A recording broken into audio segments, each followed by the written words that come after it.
तुमच्या घरी सतत कुणी आजारी असेल तर धनोत्रयच्या दिवशी तुम्ही हे 2 मंत्र नक्की म्हणा. ओम अच्युताय अनंताय गोविंदाय नमो नमः. हे आहेत विष्णूंची नावं आणि विष्णू म्हणजेच धन्वंतरी. हा विष्णूचाच अवतार आणि त्यामुळे विष्णूंचे नामस्मरण केल्यामुळे आपल्या शरीरातील व्याधींचे आपोआप शमन होत असते.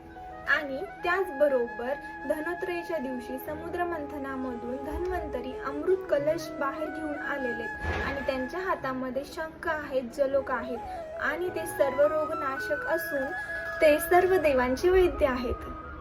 आणि म्हणून धनोत्रयच्या दिवशी धन्वंतरी गायत्री मंत्र तुम्ही आवर्जून म्हणा. ओम तत्पुरुषाय विद्महे अमृत कलश हस्तय धीमहि तन्नो धन्वंतरी प्रचोदयात.